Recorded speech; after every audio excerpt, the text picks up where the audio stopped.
Hello बच्चों, माई सेल्वी के गर्ग और मोस्ट एक्सपेक्टेड क्वेश्चन सीरीज की इस वीडियो में हम लोग बात करने वाले हैं ईएमआई, इलेक्ट्रोमैग्नेटिक इंडक्शन। जैसे कि आपको पता है सभी वीडियोस में हम थ्योरी कवर करते हैं, एनसीईआरटी के important points and questions cover करते हैं, साथ में जेई मेन के क्वेश्चन कवर करते हैं और हमारे पास नीट है, नीट के पीवाईक्यूज भी कवर किए जाते हैं। जो जो हमें चाहिए बेटा वो सब कुछ यहां पर कवर किया जाता है। आप देख सकते हैं नीट के, जेई मेन के, एनसीईआरटी के सभी क्वेश्चंस हम यहां पर कवर करते हैं। उम्मीद करता हूं आपने बाकी सभी चैप्टर की वीडियोस देखी होंगी, लाइक किए होंगे, कमेंट किए होंगे। बेटा इस वीडियो को भी उतना ही प्यार देना है बच्चों, लाइक करना है, कमेंट करना है और अपने मैक्सिमम दोस्तों के साथ शेयर करना है जिन्हें इसकी जरूरत है, जो लास्ट 15-20 डेज में अपनी फाइनल रिवीजन को एक स्ट्रॉन्ग टच देना चाहते हैं और अपनी जो तैयारी है उसको नेक्स्ट लेवल पे लेकर जाना चाहते हैं और अपने अंदर कॉन्फिडेंस को हाई रखना चाहते हैं। तो उन सभी दोस्तों के साथ शेयर करिएगा बेटा। तो स्टार्ट करते हैं आज की ईएमआई। क्या कहता है बेटा, सबसे पहले बात आती है फ्लक्स की। फ्लक्स क्या होता है? B dot d A for one single coil. और अगर हमारे पास n टर्न्स हो लूप में तो n से मल्टीप्लाई कर देते हैं बेटा। अगर फील्ड यूनिफॉर्म हो तो ये इंटीग्रेशन से बाहर आ जाएगा, तो ये बनेगा बी ए कॉस थीटा। यहां ध्यान क्या रखना है बेटा, ये जो एरिया वेक्टर होता है ये इस लूप के परपेंडिकुलर होता है बेटा। तो मैग्नेटिक फील्ड का लूप के साथ एंगल कितना है बेटा? Angle between magnetic field and loop, loop में एंगल कितना है बेटा? अल्फा। और angle between magnetic field and area vector that is theta. तो यहां एंगल कौन सा लेना है बेटा? Magnetic field and area vector. क्या ये बात समझ में आई बेटा? वीडियो को लाइक जरूर करना है, कमेंट करेंगे तो हमें और भी अच्छा लगेगा, हाइप कर देंगे तो फिर बात ही क्या है बच्चों। तो क्या है नेक्स्ट? Faraday's law. जब इस कॉइल में से जो फ्लक्स लिंकेज है ये वेरी करता है बेटा विद टाइम, तो हमारे पास इंड्यूस ईएमएफ होती है। ये किसने कहा था? फैराडे ने। Magnitude of induce EMF in a circuit is equal to time rate of change of magnetic flux through the circuit. Flux के टाइम रेट चेंज के साथ इंड्यूस ईएमएफ आएगी बेटा। लेंज लॉ ने डायरेक्शन दी थी, माइनस साइन आया था बेटा। Polarity of induce EMF is such that it tend to produce a current which oppose the change in magnetic flux that produced it। जो मैग्नेटिक फ्लक्स इस इंड्यूस ईएमएफ को produce करेगा ये उसी को अपोज करने की कोशिश करेगी, तो ये नेगेटिव साइन आता है।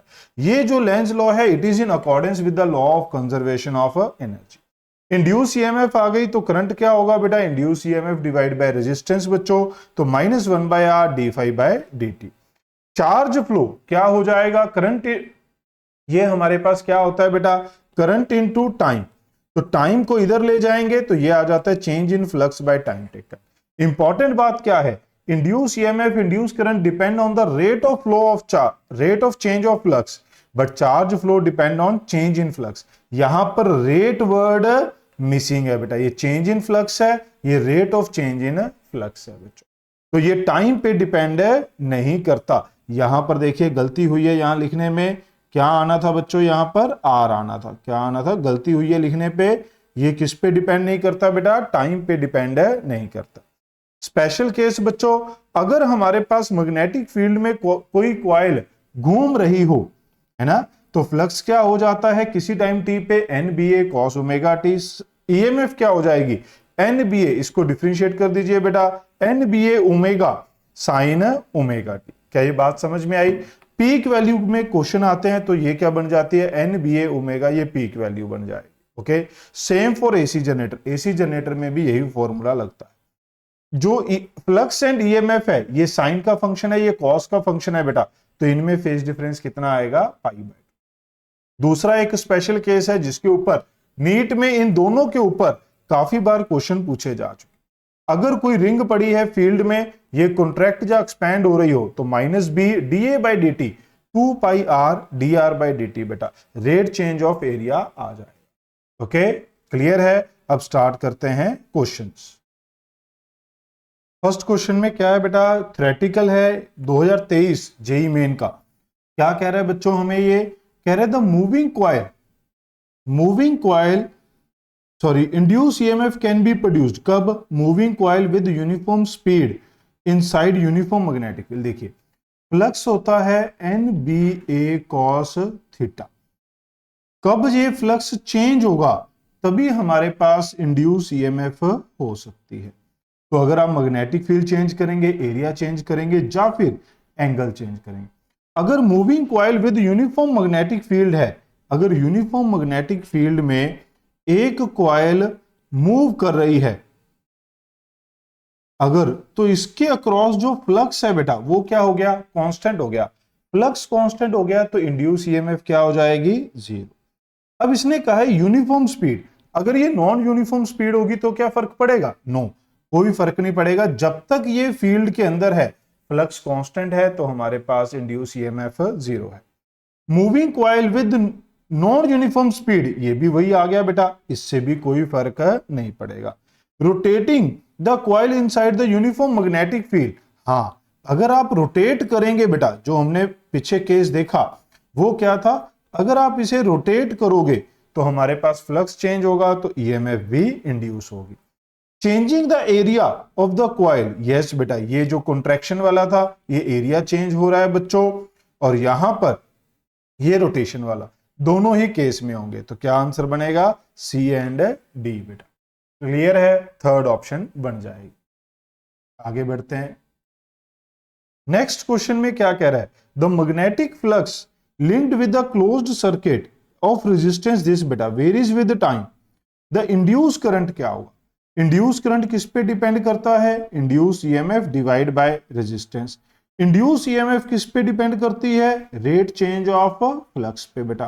तो d∅dt कर दीजिए बेटा, d∅dt डिफरेंशिएट करिए 10t, इसका डिफरेंशिएशन बच्चों 10t माइनस 36, t का 1 हो गया, 1 का 0 हो गया।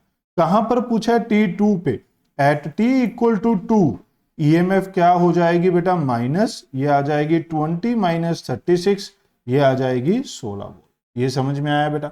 अब क्या होगा, 16 डिवाइड बाय 8, तो ये कितना हो जाएगा, 2 एम्पियर। कितना बन जाएगा बेटा, 2 ampere will be the right answer for this. Clear है, आगे बढ़ते हैं। अब ये देखिए मैंने ये दोनों एक साथ क्यों रखे हैं, अगर आप ध्यान से देखें तो ये हमारे पास क्वेश्चन है एनसीईआरटी एग्जाम्पल, और ये हमारे पास है जेईई मेन 2024। मैं आपको पिछले वीडियोस में भी यही कहने की कोशिश कर रहा हूं बेटा कि जेईई मेन में ऑलमोस्ट सभी एनसीईआरटी की एग्जाम्पल को उठाकर पूछ लिया गया है, थ्योरेटिकल लाइंस को ऑलमोस्ट क्वेश्चन में कन्वर्ट कर चुके हैं। तो अगर आप जेईई मेन के क्वेश्चन कर लेते हैं तो आपकी एनसीईआरटी कवर हो जाती है बेटा कंप्लीटली। तो अगर आप देखें स्क्वायर लूप ऑफ साइड, यहां पर भी क्या है, square loop of side, resistance दे दी बेटा, इसने रेजिस्टेंस है इतनी दे रखी है, placed vertically in east west plane, in east west plane, a uniform field, field की वैल्यू बदल दी, अलोंग नॉर्थ ईस्ट, यहां पर भी क्या है बेटा, north east, magnetic field is decrease from this to this in 0, इसने कह दिया इन 0 इन दिस सेकेंड, सब कुछ सेम चल रहा है। तो क्या है, साथ में मेरे सॉल्व करेंगे बेटा। अ स्क्वायर लूप है जिसकी रेजिस्टेंस गिवन है, placed vertically in east west plane, तो वर्टिकल है, अगर आप ऊपर से देखेंगे तो ये हमारे पास ईस्ट है, ये नॉर्थ है, और ये हमारे पास वेस्ट है, और ये हमारे पास बेटा साउथ है।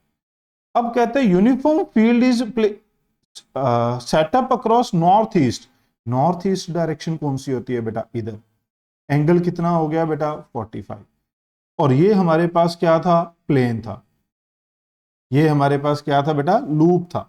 आप समझे किस तरीके से है, मैं आपको बताऊं, ये लूप ऐसे है वर्टिकल, और ये फील्ड ऐसे एंगल 45 डिग्री पे, समझ रहे, ये ईस्ट वेस्ट प्लेन में वर्टिकल है, ऊपर से देखेंगे तो लाइन दिखाई देगी, ठीक है, उस तरीके से हमने ये रखा हुआ है। अब अगर आप देखें तो फ्लक्स कितना होगा बेटा, इंड्यूस ईएमएफ निकालनी है, फ्लक्स क्या होगा, फ्लक्स होगा एरिया, नंबर ऑफ टर्न तो दी नहीं, बी ए, दोनों में एंगल कितना हो जाएगा बेटा। अब एरिया वेक्टर इधर भी ले सकते हो आप, एरिया वेक्टर इधर भी ले सकते हो, एंगल 45 डिग्री भी ले सकते हो, 135 डिग्री भी ले सकते हो, उससे कोई फर्क नहीं पड़ेगा बेटा, क्योंकि हमें मैग्नीट्यूड देखनी होती है। तो ये आ जाएगा बी ए बाय रूट 2 आ जाएगा। ये फ्लक्स आ गया बेटा B A by root two. क्या ये बात समझ में आई? अब कहता है यूनिफॉर्म मैग्नेटिक फील्ड था, ये था मैग्नेटिक फील्ड इज डिक्रीज्ड। अब अगर हम देखें तो इनिशियल फ्लक्स क्या हो गया, B I A by root two. Final flux क्या हो गया, zero, is decrease to zero. Final magnetic field क्या हो गया बेटा, जीरो। तो जो हमारे पास इंड्यूस ईएमएफ आएगी वो अगर हम मैग्नीट्यूड देखें तो change in flux by time taken बेटा। तो कितना आ गया ये B A by root two. Time कितना है, टाइम है 1 सेकेंड बेटा। अब वैल्यू पुट कर दीजिए, बी कितना था 0.2, एरिया कितना था बेटा, क्योंकि दिस माइनस दिस करेंगे ना, एरिया कितना था, स्क्वायर लूप है तो 10 इंटू 10 सेंटीमीटर स्क्वायर, तो 10 की पावर -4 डिवाइड बाय 1 बेटा। तो ये क्या आ गया 2 इंटू 10 रेज टू पावर -3। कितना आ जाएगा बच्चों, 2 इंटू 10 रेज टू पावर -3। यहां पर डिवाइड बाय रूट टू था बच्चों, एक रूट टू रह गया, ये वाला रूट टू यहां रह गया, तो ये कितना आ जाएगा रूट टू। तो आंसर क्या बन जाएगा 2। ठीक है। अब अगर करंट पूछा होता, जैसे इसमें इंड्यूस ईएमएफ एंड करंट पूछा था बेटा, तो टाइम ये इंड्यूस ईएमएफ है, इसको किससे डिवाइड कर दो, रेजिस्टेंस से। अब देखो क्वेश्चन सेटर ने ये उठाया बट ये नहीं सोचा कि इसने रेजिस्टेंस इसलिए दी है क्योंकि इसमें करंट पूछा है बेटा, और इसने सिर्फ रेजिस्टेंस बदल दी, वैल्यू बदल दी और इंड्यूस ईएमएफ पूछ लिया। जब करंट पूछा ही नहीं तो रेजिस्टेंस की जरूरत भी नहीं थी। बट इस तरीके से बिल्कुल एनसीईआरटी के क्वेश्चंस को उठा के डाल दिया जाता है। आगे बढ़ते हैं बेटा, नेक्स्ट क्वेश्चन देखिए, रेक्टेंगुलर सर्कुलर लूप, ये भी यहीं से उठाया गया है बेटा। क्या कहता है कि एक रेक्टेंगुलर है, एक सर्कुलर लूप है, मैग्नेटिक फील्ड से बाहर जा रहे हैं। यहां पर भी कई क्या है, rectangle, circle, circular, elliptical are moving out of uniform magnetic field. Magnetic field is directed negative z axis. The induced EMF during the passage of the loop क्या होगा बेटा, जब ये हमारे पास लूप इस मैग्नेटिक फील्ड रीजन से बाहर जाएंगे बेटा, जब ये लूप हमारे पास इस मैग्नेटिक फील्ड रीजन से बाहर जाएंगे, तो जब ये रेक्टेंगुलर लूप जाएगा तो ईएमएफ इस एल इफेक्टिव के कोरोस्पोंडिंग होगा बेटा, और वो क्या है, कांस्टेंट। कितनी होगी, जो आगे चलकर आप देखेंगे भी, B L effective into V. But जब ये सर्कल बाहर जाएगा बेटा, जब ये सर्कल बाहर जाएगा तो आप देख सकते हैं बेटा, ये सर्कल की जो लेंथ है वो कॉन्टिन्यूसली चेंज होगी बेटा, पहले बढ़ेगी फिर ये लेंथ कम होगी। तो एल इफेक्ट अगर चेंज होगी बेटा तो हमारे पास इंड्यूस ईएमएफ भी क्या होगी, चेंज। यही काम इलिप्स का होगा बेटा, अगर इलिप्स होगा तो उसकी भी एल इफेक्टिव कॉन्टिन्यूसली चेंज होती रहेगी, क्योंकि इंड्यूस ईएमएफ किस पे डिपेंड करेगी बेटा, एल इफेक्टिव पे। समझे? तो क्या आएगा, नॉट रिमेन कांस्टेंट फॉर, किसके लिए कांस्टेंट नहीं होगी, सर्कल एंड एलिप्स के लिए ये कांस्टेंट नहीं होगी बेटा। क्लियर है? इसमें भी यही लिखा है, देखिए, induce EMF is expected to be constant only in the case of the rectangular loop. In case of circular loop the rate change of area of loop during its passage out of the field is not constant, hence induced EMF will vary। अब उसने area के साथ समझाया है, medical student को area वाली term समझ में आनी मुश्किल होती है, तो मैंने आपको कैसे समझाया बेटा, एल इफेक्टिव बदलती रहेगी, जो ये बाहर जाने की कोशिश कर रहा है वो एल इफेक्टिव हमेशा बदलती रहेगी, तो इंड्यूस ईएमएफ बदलती रहेगी। ये देखिए बेटा, काफी पॉपुलर क्वेश्चन है, काफी सारी बुक्स में देखने को मिलता है। बच्चे अक्सर ये पूछते हैं सर कौन सी फ्रंट साइड है, तो आपको यहां क्या ध्यान देना है, एनसीईआरटी ने ध्यान दिया हुआ है, ये जो ब्लैक लाइन है ये इस ब्लू के ऊपर है, यानी कि ये वाली साइड इनर है और ये वाला जो फेस है ये वाली साइड आउटर। अब अगर इधर से नॉर्थ पास आ रहा है बेटा, तो इसको अपोज करने के लिए इधर क्या बिल्ड होगा, नॉर्थ। अगर इधर से साउथ पास आ रहा है तो इसको अपोज करने के लिए इधर साउथ। अगर इस फेस पे आपको साउथ दिख रहा है बेटा तो करंट ऐसे होगा, करंट ऐसे होगा। अगर करंट इस तरीके से मूव कर रहे हैं तो इलेक्ट्रॉन किधर मूव करेंगे बेटा, इस तरफ। अगर इलेक्ट्रॉन इस तरफ मूव करेंगे तो इस प्लेट में नेगेटिव चार्ज और इस पे पॉजिटिव चार्ज आएगा, तो इलेक्ट्रॉन ये यहां पर जाकर अकोमुलेट हो जाएंगे बेटा, क्योंकि हमने जो करंट की डायरेक्शन है वो ये आएगी, वो हमने देख लिया इसके मोशन की वजह से। तो करंट के ऑपोजिट इलेक्ट्रॉन मूव करते हैं, तो इलेक्ट्रॉन यहां पर जाकर अकमुलेट हो जाएंगे, इसलिए ये नेगेटिव ये पॉजिटिव। और वही लिखा है बेटा, इसने तो सीधा आंसर लिख दिया, will be positive with respect to. क्यों होगा ये एक्सप्लेन नहीं किया एनसीईआरटी ने। और यही क्वेश्चन देखिए, इसी के सिमिलर क्वेश्चन जेईई मेन 2026 में आया है बेटा। क्या कहता है, 3 identical coils C1 C2 C3, ध्यान से देखिए बेटा, C1 C2 C3, okay.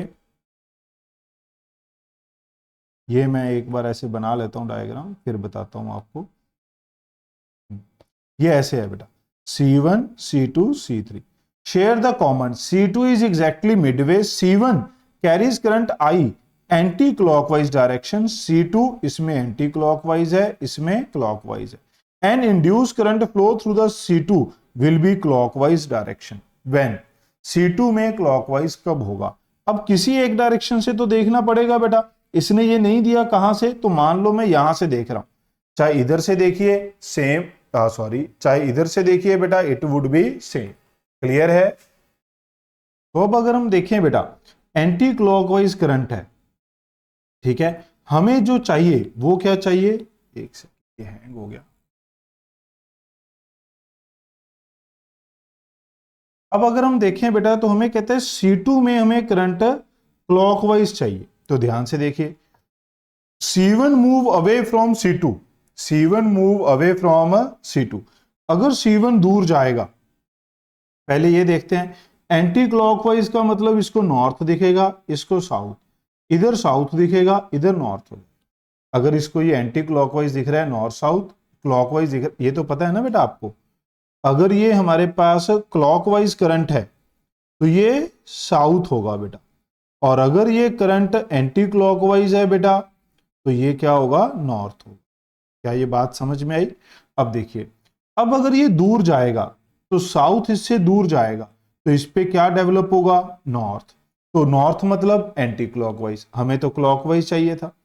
C1 and C2 move equal speed away from C2, ये दोनों दूर जा रहे हैं, ये भी दूर जाएगा। अगर ये दूर जाएगा तो साउथ दूर जाएगा, तो इधर क्या बनेगा बेटा, नॉर्थ बनेगा, दूर तो जाना ही नहीं है। C1 मूव टूवर्ड, हाँ, अगर ये इस तरफ जाएगा, क्या ये बात समझ में आई बेटा, अगर ये इस तरफ जाएगा बेटा, C1 C2 की तरफ जाएगा, तो साउथ पास जा रहा है, तो इसको अपोज करने के लिए इधर क्या डेवलप होगा, साउथ। C3 मूव अवे, ये भी दूर जा रहा है बेटा, तो साउथ को रोकने के लिए इधर क्या बनेगा, नॉर्थ। तो ये एडजस्ट बन गया बेटा, ये कंप्लीट हो गया, ये साउथ है ये नॉर्थ है, यही बनते होते हैं, एक साइड से साउथ दूसरी साइड से नॉर्थ। तो क्या करेक्ट आ जाएगा, third will be the correct. अब ये कहता है कि अगर ये दोनों पास आते, तो ये भी कह रहा था कि साउथ बनेगा, इधर से ये भी कहता साउथ बनेगा, तो इसका मतलब ये कहता क्लॉकवाइज, ये कहता एंटी क्लॉकवाइज। तो बेटा नेट करंट क्या हो जाता है इस केस में, जीरो। अगर ये वाला केस होता या ये वाला केस होता, तो इसमें नेट इंड्यूस करंट क्या होता बेटा, जीरो, क्योंकि दोनों एक दूसरे को अपोज कर रहे हैं। ये कह रहा है पास जाएगा, इधर साउथ बन इधर नॉर्थ, ये कह रहा है इधर साउथ बन इधर नॉर्थ, तो ये दोनों एक दूसरे को कैंसिल कर देंगे, सेम स्पीड से जा रहे हैं, तो इंड्यूस करंट जीरो हो जाएगा। तो हमें कौन सा केस लेना है बेटा, third option will be the right answer. आगे बढ़ते हैं बेटा, मैग्नेटिक फील्ड, ये देखिए कितना बढ़िया क्वेश्चन है, ग्राफ के ऊपर रिलेटेड क्वेश्चन बेटा। बहुत सारे बच्चे ग्राफ देखते ही क्वेश्चन को छोड़ देते हैं। ये किसका है, जेईई मेन 2023 का। वीडियो को लाइक जरूर करना है बच्चों। Magnetic field be crossing normally a square metallic plate this is changing with time as shown in the figure. The magnitude of induce EMF in the plate during this to this is this. Induce EMF बतानी है। Induce EMF किसके बराबर होगी, A D B by D T कह सकते हैं बेटा। D phi क्या होता है हमारे पास, बी ए होता है। अगर ए कांस्टेंट है तो D B by D T, B constant है तो D A by D T बेटा। एरिया कितना होगा बच्चों, 4 D B by D T. अब इसकी स्लोप लेनी है, वो क्वेश्चन सेटर की जिम्मेवारी है कि वो बिल्कुल सही दे बेटा। तो स्लोप क्या होती है, टेन थीटा। टेन थीटा कितना है बच्चों, ये 10 ये 5, तो dB बाई डी टी कितना है बेटा, 10 बाय 5। किसमें है, मिली टेस्ला में, तो 10 की पावर -3 बेटा। तो ये 40/5 8 10 की पावर -3 बेटा। अब इसने क्या दिया है बेटा, यहां पर थोड़ी सी गड़बड़ है, गड़बड़ नहीं है, सेम है। स्ट्रेट लाइन की स्लोप आप कहीं पे भी लो सेम है, बट इसने 2 to 4 कहा है, तो मेरा फर्ज बनता है कि मैं 2 to 4 देखूं। इसको देखूं बेटा, ये वाले को, ये 4 हो गया, ये 2 हो गया, तो मुझे ये सारा देखने की जरूरत नहीं थी, ये वाला एंगल देखना था। तो 8 से 4 4, ये 4 से 2 2 बेटा।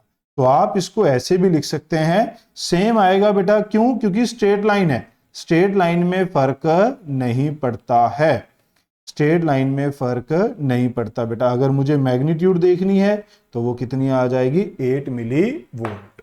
क्लियर है, समझ में आई बेटा बात।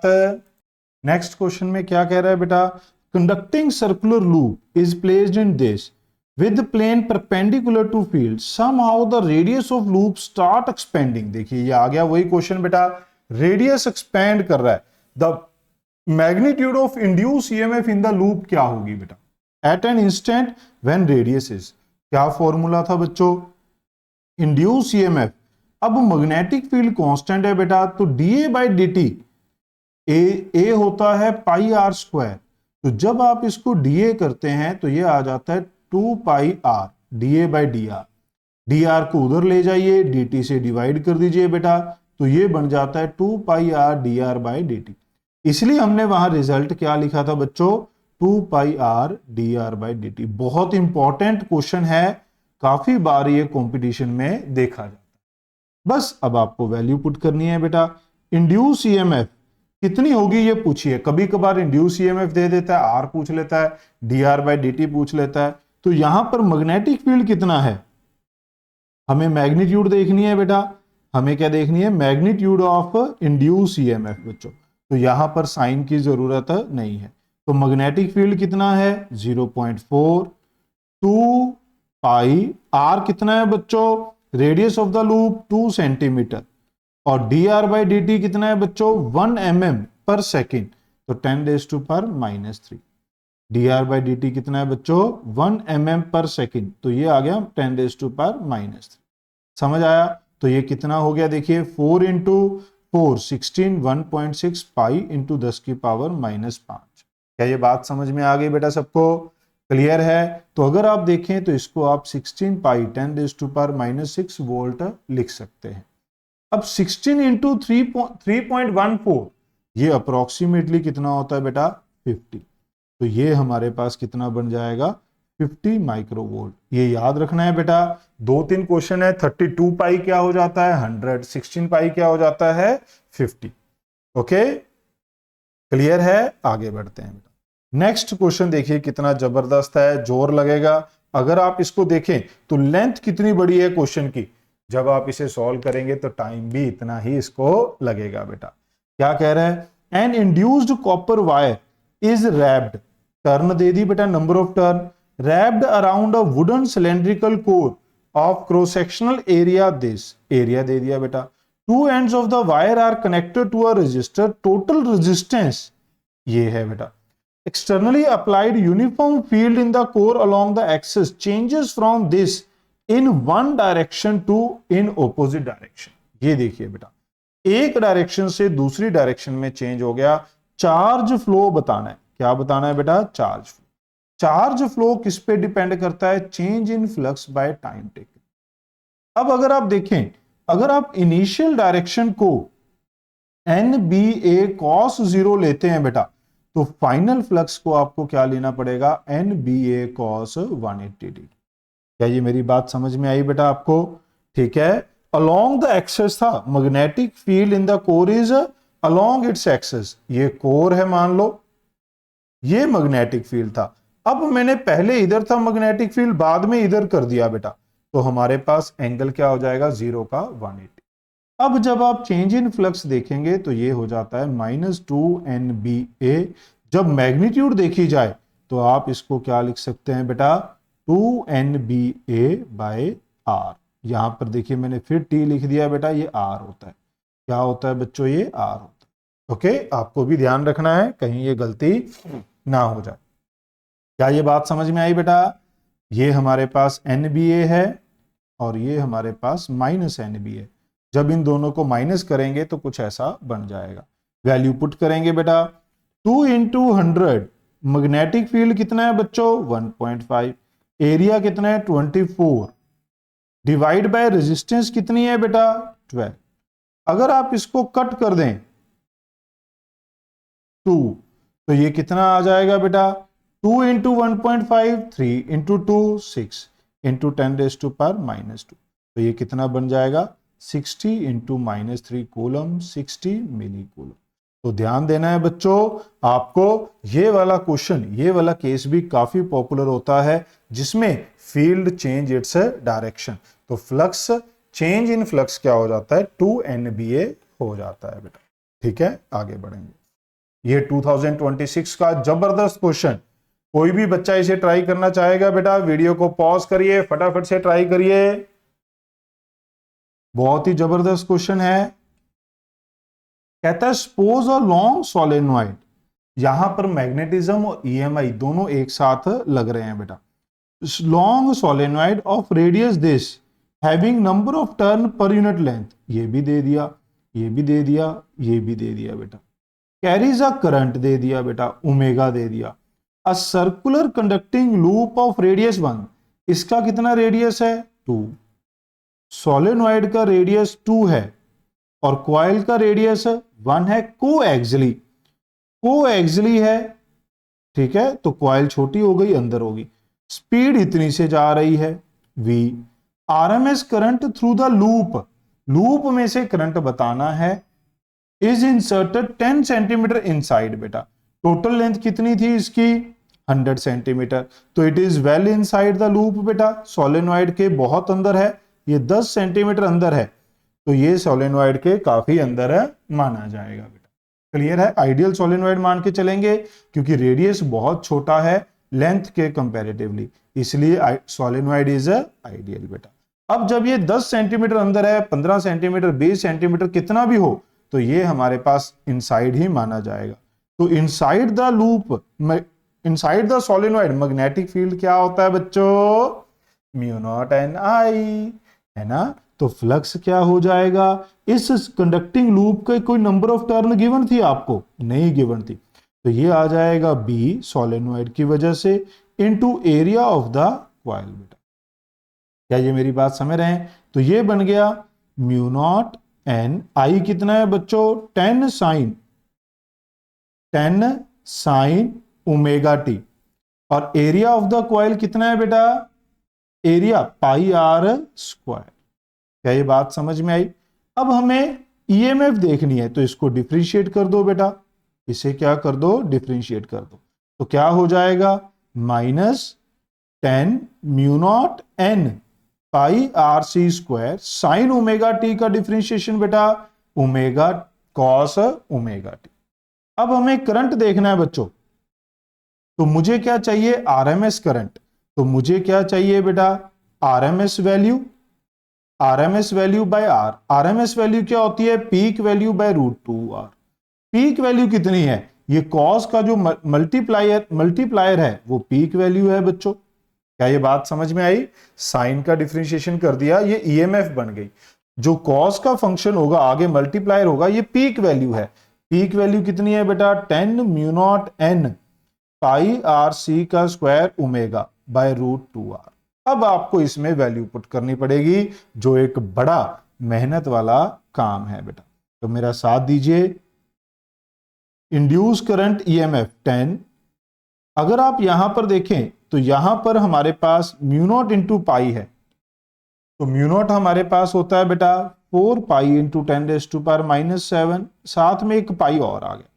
Number of turn per unit length कितनी थी 500 थी, कितनी थी बेटा 500 थी, ठीक है। आरसी लूप का रेडियस कितना था 1 सेंटीमीटर, तो 1 सेंटीमीटर को ये लिख सकते हैं, तो स्क्वायर लिख देंगे तो 10⁻⁻⁴।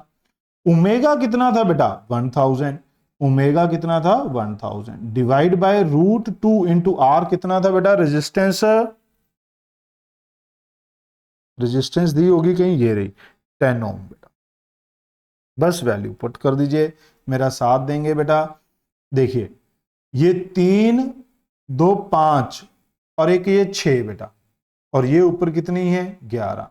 तो ये क्या बच गया बेटा -5, एक काट देते हैं, रहने देते हैं, ये वाला इससे कट गया। तो 3 2 5 और ऊपर 11, तो 10 की पावर -6। बच क्या गया यहां पर, ये 4 pi square into 5 divide by √2, यही बच गया बेटा। आप मेरी बात समझ रहे हैं। तो ये कितना हो गया बच्चों, पाई स्क्वायर होता है 10, 40, 200 बाय √2, 10 की पावर -6 बेटा। ये बच गया हमारे पास। आंसर क्या चाहिए यहां पर, यही इसी टर्म में आंसर क्या था यहां, अल्फा बाय √2 माइक्रो एम्पियर। तो अल्फा की वैल्यू कितनी आ गई बेटा 200 आ, कितनी आ गई बेटा 200। 200 के बहुत पास आप क्या ले सकते हैं बच्चों, 197 ले सकते हैं ना, 197 आ गया होगा। क्यों, क्योंकि यहां पर मैंने पाई स्क्वायर को 10 लिया है, तो 10 से थोड़ा सा छोटा होता है, तो वो 197 बन जाएगा। क्लियर है, आगे बढ़ते हैं। नेक्स्ट देखिए, ये भी ऐसा ही खतरनाक क्वेश्चन है बेटा, जबरदस्त 2026 का। बट देखो इसमें थोड़ी सी कैलकुलेशन लेंथी है बेटा, इसमें हो सकता है नीट में इतना लेंथी कैलकुलेशन का ना आए, बट ये कंसेप्ट आ सकता है कि जो हमारे पास सोलेनॉइड है उसके अंदर कॉइल है, तो हो सकता है आपको सिर्फ वेरिएबल की टर्म में पूछ ले कि आरएमएस करंट क्या होगा, तो वो आ जाता म्यू नॉट एन, यहां आई नॉट होता, ये pi r c square divide by √2r। Simple ये भी पूछा जा सकता है, वैल्यू आपसे ना पुट कराए, इसीलिए इस टाइप का क्वेश्चन आपके लिए यहां पिक करके रखा गया है बेटा। नेक्स्ट देखिए बच्चों क्या कह रहा है, अब इसमें a circular loop of radius this is placed in uniform magnetic field directed perpendicular to loop is converted into a square loop EMF induce. देखिए पहले एक सर्कुलर लूप था बेटा, इसको कन्वर्ट कर दिया एक स्क्वायर लूप। अब अगर आप देखें तो यहां 2 पाई आर, ये कितना हो जाएगा बेटा 4। ईएमएफ इंड्यूस बताना है, तो अगर आप देखेंगे तो ईएमएफ इंड्यूस किसके बराबर है, change in flux by time taken. Change in flux, final flux क्या है मैग्नेटिक फील्ड इंटू एरिया कितना है ए स्क्वायर, इनिशियल कितना है pi are square divide by time taken. तो बेटा बी क्या आ गया कॉमन। अब ए और इसमें क्या रिलेशन है, ए को क्या लिखा जा सकता है pi are square by sorry pi r by 2 a के बराबर है, क्योंकि हमें ए तो दिया ही नहीं, हमें तो रेडियस गिवन है, हमें साइड लेंथ थोड़ी गिवन है, तो साइड लेंथ को यहां रिप्लेस कर देंगे, तो ये आ जाएगा pi square R square by 4 minus pi are square divide by delta. क्या ये बात समझ आई बेटा सबको, क्लियर है। अब इसमें हमें वैल्यू पुट करनी है बेटा, अगर आप मेरा साथ दें तो क्या बनेगा, मैग्नेटिक फील्ड कितना है 0.2, टाइम कितना है 0.5, इसमें से कॉमन क्या आ गया पाई, आर स्क्वायर कितना है 7 सेंटीमीटर का स्क्वायर बेटा, अंदर क्या बच गया एक पाई बच गया, और यहां आर स्क्वायर तो बाहर आ गया था, पाई बाय 4 -1 बच गया, यही बच गया बेटा। अब अगर आप देखें तो ये बन गया 2/5, इसको लिख लो 22/7, इसको लिख लो 49 इंटू 10 की पावर -4, ऐसे लिख सकते हैं बेटा, ठीक है। यहां क्या बच जाएगा, अगर आप इसको देखें तो ये बन गया 22/7, 22/28, ये बन गया बेटा। अब इसको काट देंगे बेटा, यहां पर ध्यान से देखेंगे कटेंगी चीजें, 22/5 इंटू 7 -4, यहां बच गया 6, यहां 28, ये फिर कट गया बेटा कितने पे 4 पे, ये 2 पे कट गया और ये 11 पे कट गया बेटा, तो क्या आ जाएगा 66/5 10⁻⁻⁴ डिवाइड कर दो बेटा, 1 16 13 5 65 13.2, ये बन जाएगा बेटा हमारे पास वोल्ट। तो 13.2 मिली वोल्ट में पूछा है बेटा, तो मिली वोल्ट में ये हो जाएगा 1.32 मिली वोल्ट। तो क्या आंसर बन जाएगा बेटा, देखो सेकंड ऑप्शन। अब ये क्वेश्चन तभी आपको कॉन्फिडेंस देता है बेटा पेपर में, तभी आप नीट जैसे एग्जाम में बैठ के इस टाइप के क्वेश्चन कर पाते हैं जब आपने पहले ये किए हो। क्योंकि कई बार बच्चे आके बोलते हैं सर मेरे तो दिमाग में नहीं आया ऐसा करना था, सर मैं तो डर गया इसको क्या करना है। आप इन क्वेश्चन को कर सकते हैं अगर आपको थोड़ा सा बेसिक आइडिया होगा कि ये इस तरीके से सॉल्व होते हैं बेटा। ओके, आगे बढ़ते हैं। क्या कह रहा है बच्चों, ध्यान से देखेंगे।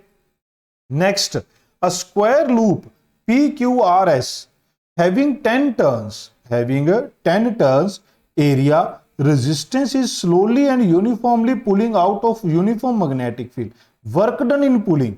बहुत ही रेयर ये क्वेश्चन देखने को मिलता है बेटा, रेयर क्वेश्चन है जिसमें वर्क डन पूछा जाता है। वर्क डन किसके बराबर होता है बेटा? ये होता है पावर इनटू टाइम। पावर क्या हो जाएगी? इंड्यूस ईएमएफ का square divide by R into time. Induce EMF क्या होगी बेटा? फाइनल फ्लक्स क्या हो जाएगा? 0। इनिशियल कितना है? NBA। एंगल, अगर मैग्नेटिक फील्ड अंदर है, एरिया वेक्टर परपेंडिकुलर है बेटा, तो यहां क्या आ जाएगा? 0। ये हमारे पास induce EMF divide by time बेटा, डिवाइड बाय टाइम। तो जब आप देखेंगे तो टाइम कितना दिया था बेटा इसने? यहां टाइम दिया था, हाँ ये रहा बेटा, इन 1 सेकेंड। कितने सेकंड में बेटा? 1 सेकंड में। तो यहां पर ईएमएफ की वैल्यू, नंबर ऑफ टर्न 10 है, मैग्नेटिक फील्ड 0.5 है, एरिया 3.6 10⁻³ है, ये 1 है, ये भी 1 है। तो ये आ गया हमारे पास 5 और ये 18 × 10⁻³ तो वर्क डन क्या आएगा बेटा? 18 × -3 का स्क्वायर डिवाइड बाय रेजिस्टेंस कितनी है? 100 इंटू टाइम कितना है? 1। तो 18 × 18 बेटा 324, 10⁻⁻6/100। तो ये कितना आ जाएगा? 324 10⁻⁻8। अगर आप देखेंगे तो 3.24 10⁻⁻6 जूल। तो ये अप्रोक्सीमेटली, जब हमें इंटीजर फॉर्म में लिखना है तो 3 लिख देंगे, डेसिमल फॉर्म में ये पूरा ही आंसर आ जाएगा बेटा। क्लियर है? ये देखिए बेटा, ये रोटेशन के ऊपर बेस्ड आ गया। जेई मेन 2025 में आया। A coil of area, number of turn rotating in uniform magnetic field, magnetic flux and induce EMF. अगर ये कॉइल एक यूनिफॉर्म मैग्नेटिक फील्ड में घूम रही होगी बेटा, तो when B is parallel to plane of the coil, अगर B parallel to plane of the coil है तो B perpendicular to area vector हो गया बेटा। तो हमारे पास फ्लक्स क्या हो जाएगा? 0। तो इंड्यूस ईएमएफ क्या हो जाएगी बेटा? मैक्सिमम कितनी होती है? NBA ω। तो हमारे पास क्या आंसर बन जाएगा? समझना है बेटा, B is parallel to plane। अगर B प्लेन के पैरेलल है, मान लो ये ऐसे है, ये प्लेन है, तो एरिया वेक्टर के क्या होगा बेटा? परपेंडिकुलर। एरिया वेक्टर के क्या हो जाएगा बच्चों? परपेंडिकुलर। समझे? आगे बढ़ते हैं। नेक्स्ट क्वेश्चन हमें क्या कहता है? ये भी इसी टाइप का है। अ कॉइल, ये 24 का है बेटा। नंबर ऑफ टर्न गिवन है, एरिया गिवन है, rotated at half the revolution पर सेकेंड, 1/2 रेवोल्यूशन पर सेकेंड बेटा। एक रेवोल्यूशन में कितने रेडियन है? 2 पाई रेडियन पर सेकेंड। तो ये कितना आ गया? पाई रेडियन पर second. Placed in uniform magnetic field perpendicular to axis of rotation of the coil, maximum voltage generated. भाई मैक्सिमम वोल्टेज का क्या फॉर्मूला था? NBA ω, जब एक कॉइल मैग्नेटिक फील्ड में घूमेगी। तो number of turn 200, magnetic field 0.01, area 0.2, omega कितना है? पाई है। वैल्यू पुट कर दीजिए, 2 डेसिमल गए तो ये 2 × 0.2 पाई बेटा, तो ये आ गया 4π/10 2π/5। तो यहां तो आंसर आ जाएगा 5। नीट में ये हमारे पास सीधा 2π/5 भी हो सकता है। क्लियर है बेटा? क्या ये बात समझ आई?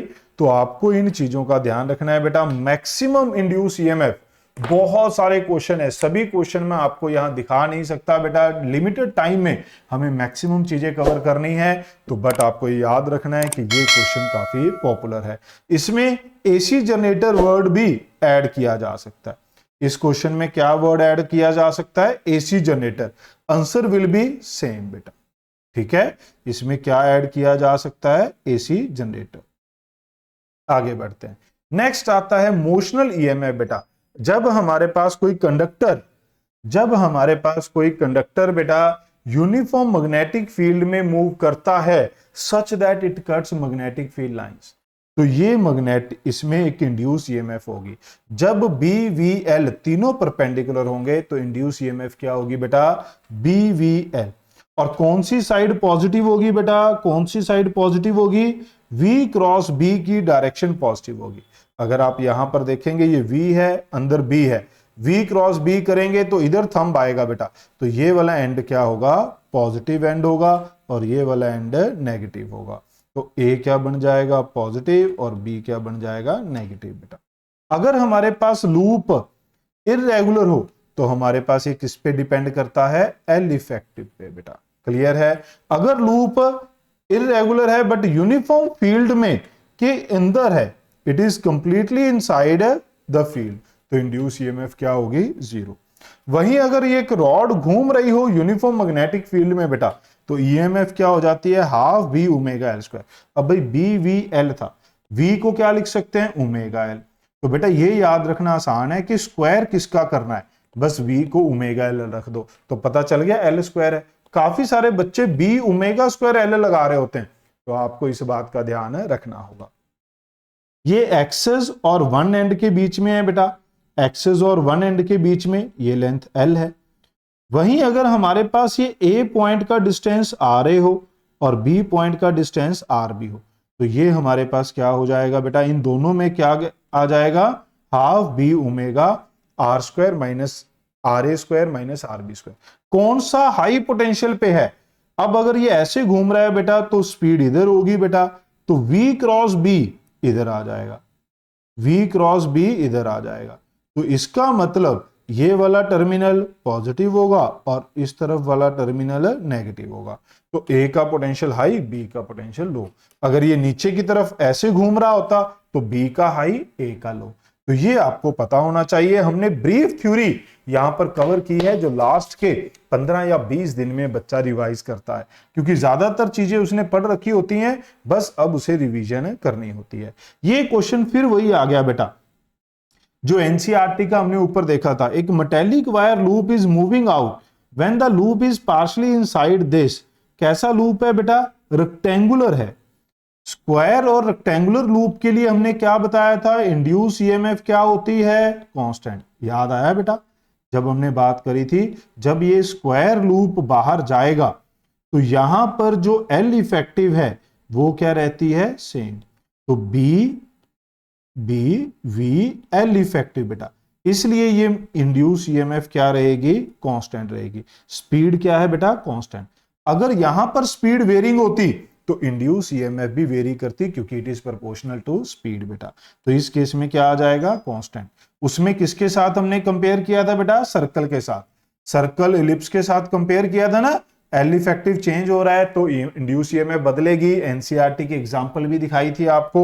उम्मीद करता हूं आपने वीडियो को पूरा देखा होगा बेटा। आगे बढ़ते हैं। ये क्वेश्चन देखिए कितना जबरदस्त क्वेश्चन है। काइनेमेटिक और ईएमआई सब एक साथ लगा दिया बेटा, बढ़िया क्वेश्चन है। ट्राई करके देखिए, ट्राई करके देखिए बेटा। वीडियो को पॉज करिए। A uniform 20 meter long wire held horizontally is allowed to fall under gravity through a uniform horizontal magnetic field of 0.5 Gauss perpendicular to the length. The induced EMF across the wire when it travel a vertical distance of 200 meter in this. ध्यान से देखिए, कहता है कि uniform wire है जिसको horizontally held किया गया, यूनिफॉर्म मैग्नेटिक फील्ड है परपेंडिकुलर टू लेंथ, इस लेंथ के परपेंडिकुलर इधर क्या लग रहा है बेटा, यूनिफॉर्म मैग्नेटिक फील्ड परपेंडिकुलर। अब जब हमने इसको छोड़ दिया बेटा तो ये नीचे की तरफ गिरेगी, नीचे की तरफ गिरेगी तो वेलोसिटी क्या आएगी बेटा, तो V square minus U square equal to 2as।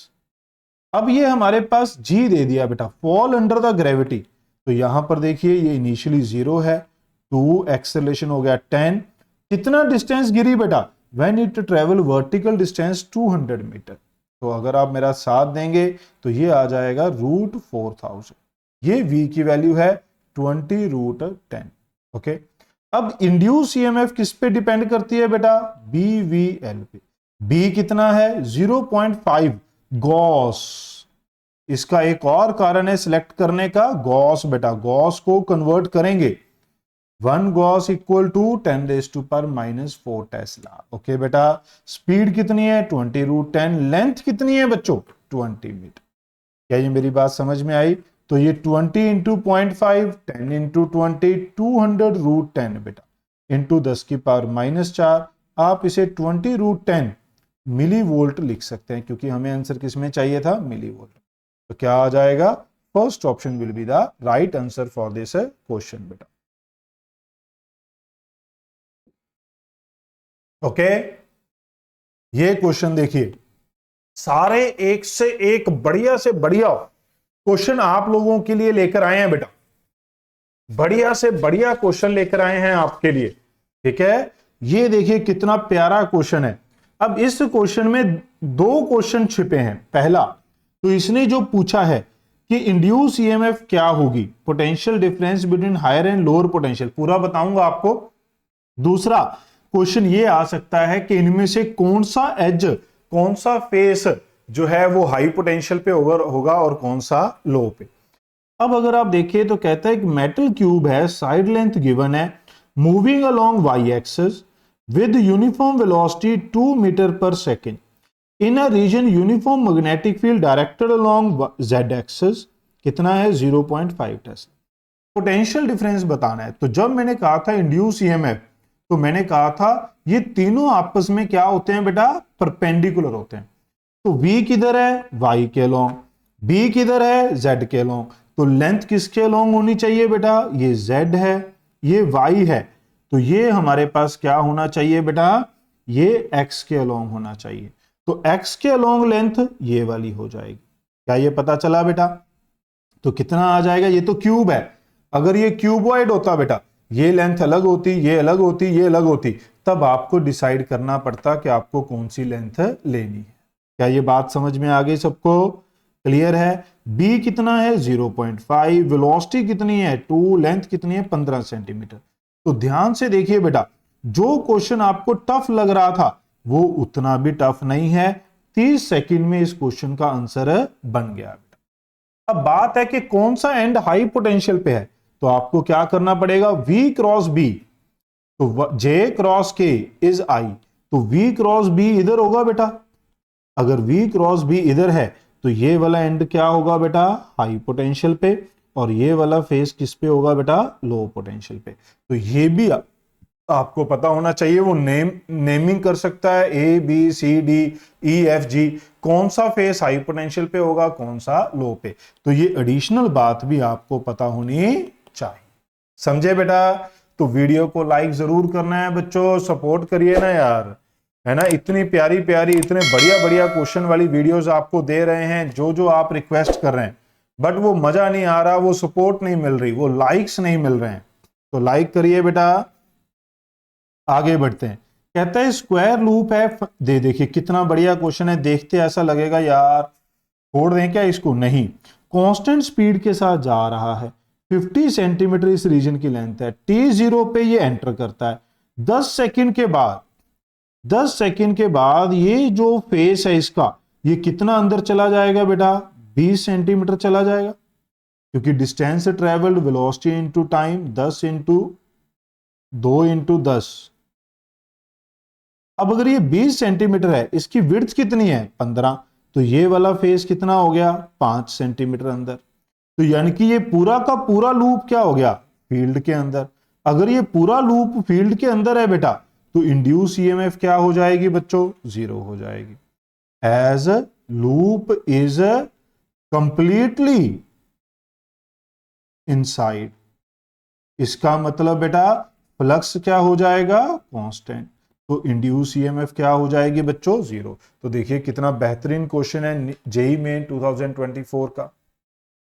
ये 26 का फिर से क्वेश्चन आ गया बेटा, ध्यान से देखिए क्या कहता है ये क्वेश्चन, बढ़िया क्वेश्चन है, जबरदस्त बच्चों, करके देखिए क्या कहता है। P ये हमारे पास जो है X P Y is a vertical smooth long, total resistance is this, separation by L, constant magnetic field is produced in the loop, rod CD की लेंथ L ज्यादा है, बट हमें L इफेक्टिव कौन सी लेनी होती है बेटा, ये, तो हमें L ही लेना होगा। मास M है, slide down under the gravity, terminal speed, what do you mean by terminal speed बेटा, मतलब ये एक वेलोसिटी क्या होती है बेटा, कांस्टेंट वेलोसिटी होती है, उसको टर्मिनल वेलोसिटी बोलते हैं। इस केस में अगर वेलोसिटी कांस्टेंट है तो downward force is equal to upward force. Upward force क्या होगी बेटा, ILB। मैग्नेटिज्म में पढ़ा था, अगर हमारे पास मैग्नेटिक फील्ड के अंदर कोई ऑब्जेक्ट मूव करता है तो उसके ऊपर फोर्स क्या लगती है, ILB। तो ये अब देखिए mg, अब I कितना होगा बेटा, जो हमारे पास I है, I होगा EMF। EMF क्या हो जाएगी, जब इसके पास स्पीड v होगी बेटा तो EMF हो जाएगी BVL बाय। क्या ये बात समझ रहे हैं, करंट हो गया इंड्यूस EMF बाय R। अब यहां पर हमसे क्या पूछा गया है बेटा, द टर्मिनल स्पीड अक्वायर पूछी गई है, तो V निकालना है बेटा, तो V आ जाएगा mgr बाय BL²। क्या आ जाएगा, mgr, ये B का भी स्क्वायर था बेटा, आप देख सकते हैं इसका स्क्वायर था, B का भी स्क्वायर है, L का भी स्क्वायर। क्लियर है, तो क्या बन जाएगा mgr divide by B² L²। Okay, आगे बढ़ते हैं बेटा। नेक्स्ट देखिए, ये भी उसी टाइप का क्वेश्चन है, बहुत बार ये क्वेश्चन मैंने करवाया है क्लासेस में। ठीक है, क्या कहता है बेटा, रॉड है, complete the circle area perpendicular है, रेजिस्टेंस गिवन है, force needed to move the rod with the constant speed. भाई फोर्स क्यों चाहिए, जब ये रॉड ऐसे मूव करेगी बेटा तो इसके अंदर एक इंड्यूस EMF आएगी, इस इंड्यूस EMF की वजह से यहां पर करंट फ्लो करेगा बेटा, करंट फ्लो करेगा तो इसके ऊपर क्या लगेगी, एक मैग्नेटिक फोर्स लगेगी।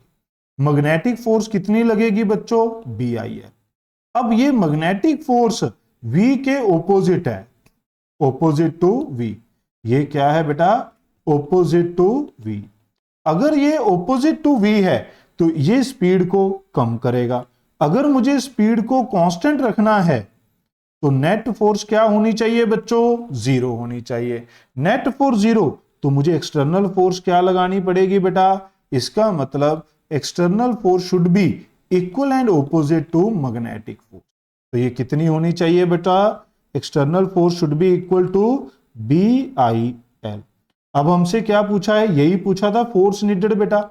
I कितना होगा, I होगा induce EMF divide by resistance बेटा, तो ये बन जाता है B² L² V/R। क्लियर है, ओके बेटा। अब ये जो एक्सटर्नल फोर्स है बेटा, इसका मतलब ये पावर सप्लाई कर रही है, यही पावर लॉस होता है रेजिस्टर के क्रॉस। इसी वजह से कहा जाता है Lenz law is in accordance with energy conservation बेटा। जो हम एक्सटर्नल सप्लाई करेंगे वो सारी की सारी रेजिस्टर के क्रॉस लॉस होती है। अब आपको बस वैल्यू पुट करनी है, मेरा साथ देना है। मैग्नेटिक फील्ड कितना है बेटा, 0.1 का स्क्वायर, लेंथ कितनी है बच्चों 1 मीटर, और वेलोसिटी कितनी है 1.5, रेजिस्टेंस कितनी है 2। अगर आप देखें तो ये 1.5 10 की पावर -2/2 हो गया बेटा। अगर आप इसको लिखेंगे 15/2 तो ये 10 की power -3, 7.5 10⁻³ Newton it will become. Clear है। नेक्स्ट अब हमारे पास क्वेश्चन है बेटा रोटेशन का। अगर आप ध्यान से देखें तो अच्छा सॉरी, ये वाली भी एक एनसीईआरटी की एग्जाम्पल में डेरिवेशन है। एनसीईआरटी एग्जाम्पल डेरिवेशन, एनसीईआरटी की एग्जाम्पल में ही इस फॉर्मूला को डिराइव किया गया है कि अगर एक मेटेलिक रॉड लेंथ L घूम रही है मैग्नेटिक फील्ड में जैसे दिखाया गया है, इंड्यूस ईएमएफ क्या होगी। तो जैसे हमने बात करी थी, इन दोनों में जो डिफरेंस है बेटा वो किसके बराबर होता है, half B omega L square. तो क्या हो जाता है बेटा, half B omega L square हो जाता है। तो क्या बन जाएगा, क्या बन जाएगा बेटा, third option will be the right answer. Okay, ये देखिए बेटा, कहता है एक व्हील है 10 मेटेलिक स्पोक। ये हम नोट्स में करते हैं बेटा, बट इसके ऊपर बेस्ड मुझे कोई क्वेश्चन दिखा नहीं। बट नोट्स में जितने भी बच्चों ने हमारे नोट्स देखे हैं, इवन वन शॉट में भी हमने इसके बारे में बात करी थी। अगर ये स्पोक्स हैं बेटा, क्लियर है, तो जब ये ऐसे घूमेगा तो each spoke act as a battery, each spoke act as a battery. अब एनसीईआरटी ने सिर्फ प्रॉब्लम दे दी, उसने समझाया नहीं कि ये ऐसा क्यों है। Each will act as a identical battery, और जब ये हमारे पास आइडेंटिकल सेल्स पैरेलल में लगे होते हैं, जब आइडेंटिकल सेल्स किस में लगे हों बेटा, पैरेलल में, तो इक्विवेलेंट किसके बराबर होता है बेटा? E। जब आपको ये करंट इलेक्ट्रिसिटी से याद आना चाहिए बेटा, अगर ये n सेल पैरेलल में लगे हैं आइडेंटिकल, तो इक्विवेलेंट होता है E।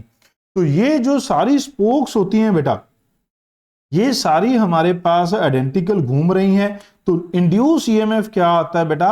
Half B. ये इक्विवेलेंट जो इंड्यूस ईएमएफ है वो 1 के बराबर ही होगा बी ओमेगा आर स्क्वायर, यानी कि इस स्पोक की लेंथ के बराबर ही होगा बेटा।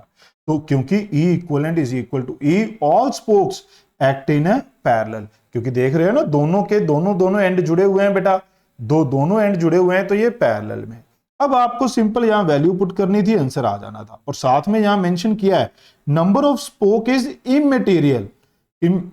इमटेरियल मतलब E equivalent independent of, immaterial मतलब कोई वैल्यू नहीं है इसकी, independent of number of spokes बेटा। ये इसका इंग्लिश का मतलब हो गया बेटा। क्या ये बात समझ में आई? Across the spokes are in parallel. क्यों है बेटा? क्योंकि स्पोक्स पैरेलल में। तो इसलिए अगर ये नंबर ऑफ स्पोक इनफाइनाइट हो जाए तो ये किस में कन्वर्ट हो जाएगा? डिस्क में। तो डिस्क के लिए भी इंड्यूस ईएमएफ क्या होगी बेटा? Half B omega R square होगी। तो ये एक एडिशनल कंसेप्ट आ गया जो इसमें कवर हो गया बेटा। जैसे मुझे कुछ बच्चों ने कहा था कि कुछ कंसेप्ट आप क्वेश्चन में ही कवर कर दिया करो, तो मैंने ये कंसेप्ट क्वेश्चन और एग्जांपल के साथ कवर कर दिया है बेटा। ओके, नेक्स्ट क्वेश्चन देखिए, ये खतरनाक जबरदस्त क्वेश्चन है बेटा। एक रॉड है जिसकी लेंथ 60 सेंटीमीटर है बेटा, यूनिफॉर्म एंगुलर वेलोसिटी के साथ घूम रही है about the perpendicular bisector. Perpendicular है एक और बाइसेक्टर है, यानी कि मिड से पास कर रहा है बेटा। कहां से पास कर रहा है बच्चों? मिडिल पॉइंट से पास कर रहा है बेटा। यूनिफॉर्म मैग्नेटिक फील्ड है बेटा। The direction of magnetic field parallel to axis of rotation, potential difference between two ends. अब देखो बेटा क्या होगा, यहां पर अगर आप देखोगे O, ये A, ये B, तो पोटेंशियल डिफरेंस बिटवीन OA ये क्या होगा? Half B omega L by 2 का square. Potential difference between OB half B omega L by 2 का स्क्वायर। अब ये तो पता चल गया, अब दोनों को ऐड करेंगे या सब्ट्रैक्ट। अब देखो यहां वेलोसिटी इधर है बेटा, तो ये पॉजिटिव टर्मिनल है, ये नेगेटिव टर्मिनल है, पॉजिटिव नेगेटिव टर्मिनल है बेटा ये, ठीक है। यहां पर जब ये नीचे आ जाएगा बेटा वेलोसिटी, तो ये पॉजिटिव टर्मिनल हो जाएगा और ये नेगेटिव। तो जब आप इसको देखोगे तो क्या आएगा? VO माइनस VB, और ये क्या आएगा बेटा? VO minus VA। जब आप इन दोनों को सब्ट्रैक्ट कर दोगे तो ये बन गया VA माइनस VB और ये बन जाएगा 0। तो दोनों एंड के बीच में पोटेंशियल डिफरेंस कितना होगा बेटा? 0 होगा। समझ रहे हैं? अब अगर ये लेंथ अलग अलग होती बेटा, ये 2L/3 होती, ये L/3 होती, तब हमारे पास ये कुछ वैल्यू आ सकती थी। इसलिए इस क्वेश्चन को लिया गया है कि वो लेंथ अलग अलग करके भी आपसे पूछ सकता है। ओके बेटा, नेक्स्ट है हमारे पास इंडक्टर। ओके, इंडक्टर कॉइल बेटा, जब इसमें से करंट पास करता है, उस करंट की वजह से यहां से कुछ फ्लक्स जाएगा, उसको हम बोलते हैं self flux. Flux passing through a coil is directly proportional to the current in the self coil बेटा। तो जो प्रोपोर्शनलिटी कांस्टेंट है वो आता है कोफिशिएंट ऑफ इंडक्टेंस। ये L क्या होता है बेटा? इसको क्या बोलते हैं? Coefficient of self inductance. ठीक है बच्चों, यूनिट क्या होते हैं इसके? हेनरी। यूनिट क्या होते हैं बच्चों इसके? हेनरी। एसी चैप्टर में भी हम इसे देख चुके हैं बेटा, क्लियर है। सोलेनॉइड के लिए जब आप फॉर्मूला लगाते हैं तो उसका फ्लक्स लिखो, करंट से डिवाइड कर दो, तो ये बन जाता है mu naught n square by L pi R square. अब n, यहां पर जो n होता है बेटा, ये होता है number of turn per unit length बेटा। तो यहां पर जब आप इस n को n इंटू L लिखोगे तो एक L कट जाएगा तो L बचेगा बेटा, यहां क्या आ जाएगा? n square. ये आता है बेटा लेंथ ऑफ वायर। ये क्या है? Length of wire used to form solenoid. Solenoid बनाने के लिए जो लेंथ ऑफ वायर यूज की गई है बेटा। अगर आप उस कॉइल के अंदर एक कोर इंसर्ट कर दोगे तो ये mu naught will be replaced with mu naught into mu R बेटा। तो जो हमारे पास सेल्फ इंडक्टेंस है वो बढ़ जाती है। एसी चैप्टर की जो हमने मोस्ट एक्सपेक्टेड क्वेश्चन सीरीज देखी थी उसमें हमने एनसीईआरटी की एग्जांपल भी देखी थी जिसमें वो इंडक्टर के अंदर एक कोर को इंसर्ट करता है और ब्राइटनेस ऑफ बल्ब के ऊपर इफेक्ट पूछता है बेटा। इंड्यूस ईएमएफ, अब जब इसमें से कांस्टेंट करंट जाएगा बेटा तब तो कोई इंड्यूस ईएमएफ नहीं होगी, बट जब ये करंट बदलेगा तो फ्लक्स चेंज होगा, फ्लक्स चेंज होगा तो इंड्यूस ईएमएफ आएगी। इंड्यूस ईएमएफ होती है माइनस डीएल बाई डी बेटा। इसको लिखते कैसे हैं, अगर हमारे पास जिधर करंट जा रहा है बेटा उसी तरफ आप बैटरी का पॉजिटिव टर्मिनल कर दोगे कि ऐसे करंट जाएगा, इसमें से करंट बाहर जा रहा है बेटा विद नेगेटिव साइन। अब अगर ये करंट बढ़ेगा तो ये पॉजिटिव ये इधर मूव कर लेगा बेटा क्योंकि ओवरऑल नेगेटिव हो गया। अगर ये करंट कम होगा तो ये नेगेटिव नेगेटिव पॉजिटिव यानी कि ये बैटरी इस करंट को सपोर्ट कर देगी। एनर्जी क्या होती है बच्चों, हाफ एल आई स्क्वायर, बहुत ही पॉपुलर है ये सभी फॉर्मूलाज बेटा। Energy density half B square by mu naught. Electrostatic में क्या थी, half epsilon naught E naught square बेटा। कॉम्बिनेशन का फॉर्मूला सीरीज में L1 प्लस L2, पैरेलल में जो रजिस्टर का फॉर्मूला होता है वही बेटा। एलआर सर्किट, अगर मैं एक रजिस्टर और इंडक्टर को बैटरी के साथ जोड़ दूं किसी टाइम टी पे तो करंट जो है वो एक्सपोनेंशियली ग्रो करता है बेटा।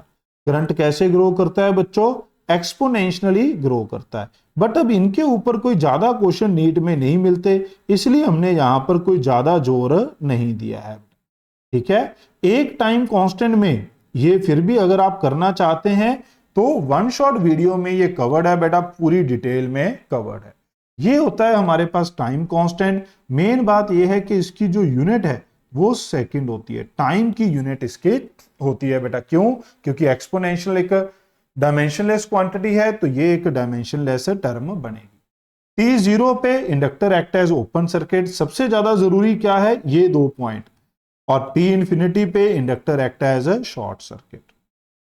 अब ये डिके ऑफ करंट है बेटा, जब ये करंट इसमें सेटअप हो गया था आई नॉट करंट, फिर आपने स्विच को क्या कर दिया बेटा, जो है बैटरी से इसको हटा दिया और इसको रजिस्टर के साथ जोड़ दिया बेटा, तब हमारे पास करंट एक्सपोनेंशियली डिक्रीज करता है बेटा। एक्सपोनेंशियली करंट डिक्रीज करता है। क्या बात समझ आई? अब देखें बेटा इसके क्वेश्चंस क्या कहते हैं। थ्योरेटिकल क्वेश्चन बच्चों regarding self inductance. Self inductance of the coil depend on its geometry. Yes, किस पे डिपेंड करता है? ज्योमेट्री पे। Self inductance does not depend upon the permeability. No, depend करता है बेटा, म्यू के प्रोपोर्शनल था। Self inductance oppose any change in the current. Yes बेटा, self inductance is electromagnetic analogue. ये एलसी ऑसिलेशन में हम लोग देखते हैं बेटा, किसमें देखते हैं? एलसी ऑसिलेशन में। आप हमारी वन शॉट वीडियो देख सकते हैं, उसमें हमने इसको कवर किया है। L is electrical analogous of inertia, ठीक है। तो ये किसके एनालोगस है बेटा? मास के, और मास की जगह क्या यूज किया जा सकता है? इनर्शिया बेटा। तो इसके लिए इनर्शिया वर्ड यूज किया जाता है। Work need to be done against self inductance to establish current. Yes बेटा, तो सारी करेक्ट है, सिर्फ बी गलत है बेटा। तो a c d e, third answer will be the right answer. Okay, ये भी करेक्ट है, ये भी और ये भी। आगे बढ़ते हैं बेटा। ये देखिए 2024 नीट का क्वेश्चन उठाया गया है, बढ़िया क्वेश्चन है। कहता है let us consider two solenoid made from same magnetic material, relative permeability same है, equal area of cross section है बेटा, equal area of cross section. Length of a is twice of length of b, twice that. Number of turn per unit length of A is half of number of turn of B. Ratio of self inductance. Self inductance is proportional to n square by L. And अगर total number of turn दी होती तो self inductance is proportional to n square by L. तो हमें तो यही देखना है बेटा। तो A by B जब आप करोगे तो ये क्या आएगा? NA by NB का square into LA by LB। ये कितना आ गया? 1/4, ये आ गया 2, तो ये कितना आ जाएगा? 1/2 बेटा। कितना आ जाएगा? 1/2। क्या ये बात समझ आई?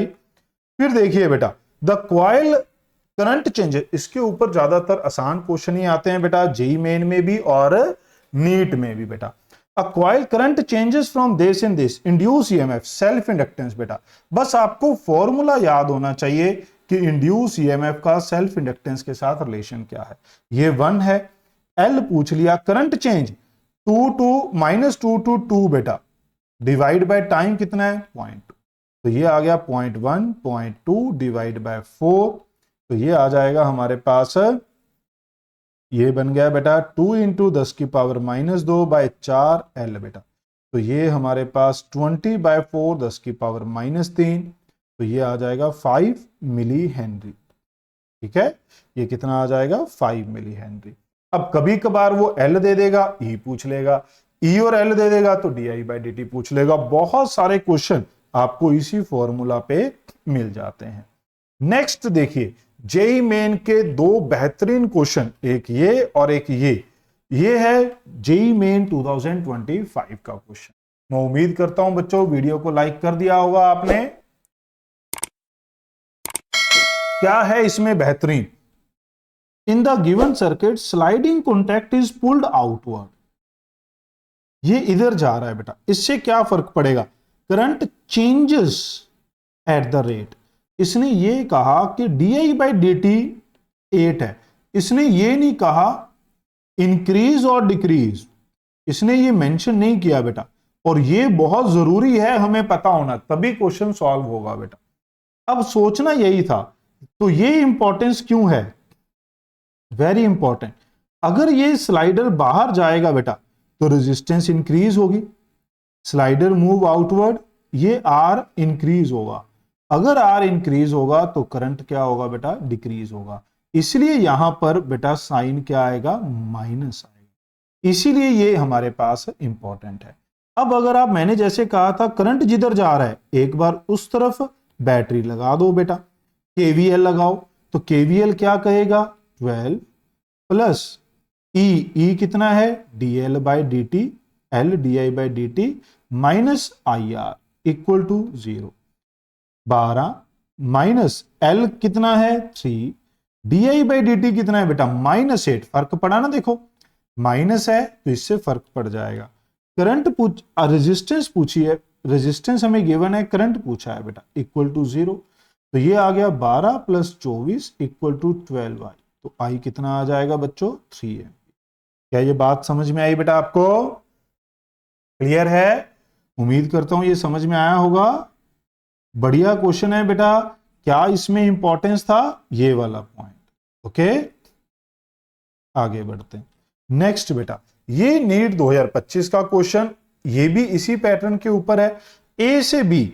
अब इसने कहा करंट दिस इंक्रीजिंग, देखिए मेंशन है ना, ये पता होना चाहिए इंक्रीज है या डिक्रीज है, तो इस केस में डी बाई डी टी क्या आएगा +1 एम्पियर पर सेकेंड। अब ए से बी जाएंगे, वीए मैंने क्या कहा करंट की डायरेक्शन में इसे लगा दो, तो ये आ गया नेगेटिव टर्मिनल है तो प्लस, ई की वैल्यू क्या होती है L D by D T minus L D by D T, फिर ये प्लस आ गया बेटा तो -5, फिर ऐसे जाएंगे ये प्लस माइनस तो minus I into R equal to V B, बस आपको वैल्यू पुट करनी है बेटा।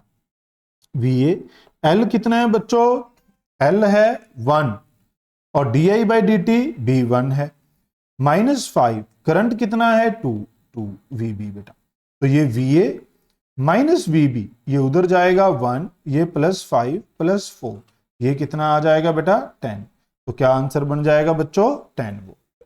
क्लियर है, समझ आया। नेक्स्ट क्वेश्चन ये खुद से ट्राई करिए बेटा, बढ़िया क्वेश्चन है इसी पैटर्न के ऊपर। तो इसमें हमारे पास क्या है बेटा, सॉल्व कर लिया ना सबने। देखिए अब हमें VAB बताना है, तो मैं फिर से वही करूंगा, करंट जा रहा है इधर, ये प्लस ये माइनस, बैटरी इस तरीके से लगा दूंगा बेटा, फिर ये ऐसे जा रहा है, ये प्लस ये माइनस ये B, तो VA यहां से चले VA माइनस IR, यहां पर पहले प्लस है बट अंदर EMF क्या होती है -L D by D T बेटा, फिर प्लस आ गया तो -12 equal to VB, value put कर दीजिए बेटा बड़े प्यार से। I की वैल्यू 2 है, रेजिस्टेंस 12 है, -L, एल की वैल्यू कितनी है 6, di/dt क्या है -1, -12 वी। तो ये आ गया बेटा -24, ये आ गया +6 -12। तो ये हमारे पास क्या आएगा बेटा, ध्यान देंगे तो VA माइनस VB 24 - 36 + 30 आ जाएगा, कितना आ जाएगा बेटा 30 वोल्ट। ठीक है, अब इसने यहां VAB लिखा है तो ये VB माइनस VA या VA माइनस VB कुछ भी फाइंड किया जा सकता है बेटा, प्लस माइनस का साइन वहां पर मैटर नहीं करेगा, बस आपको इस प्लस माइनस का ध्यान रखना है, नहीं तो आंसर में गड़बड़ हो जाएगी बेटा। नेक्स्ट क्वेश्चन क्या कहता है, ध्यान से देखिए बेटा, coil has inductance resistance 10 volt applied, energy stored in the magnetic field after the current has built up to equilibrium value, steady state current क्या होगा V/R 10/4 5/2, एनर्जी कितनी होगी ½LI² बेटा, जब इक्विलिब्रियम करंट आ गया, इक्विलिब्रियम मतलब स्टेडी स्टेट बेटा, तो 5/2 का स्क्वायर, तो ये कितना आ गया बेटा 25/4 जूल। अगर आप इसको डेसिमल में कन्वर्ट करेंगे तो 625 × 10⁻², क्योंकि ये आएगा 6.25, तो यहां क्या आ जाएगा 625, बट पेपर में हमें यहीं पे काम चल सकता है नीट में। नेक्स्ट क्वेश्चन देखिए बेटा, ये है जेईई मेन 2023 और ये है जेईई मेन 2026 LR सर्किट के ऊपर बेस्ड बेटा। क्या कह रहा है, आर दे दिए, एल दे दिए, वोल्टेज दे दी, current through the battery after the switch has been closed after long after the switch, यानी कि कौन सी स्टेट है बेटा स्टेडी स्टेट, कौन सी स्टेट है बेटा स्टेडी स्टेट बेटा। स्टेडी स्टेट में inductor act as short circuit, inductor act as short, इसको शॉर्ट कर दो, इसको शॉर्ट कर दो, तो ये तीनों रजिस्टर किस में आ जाएंगी पैरेलल में, कितना आ जाएगा R/3 4 ओम बेटा।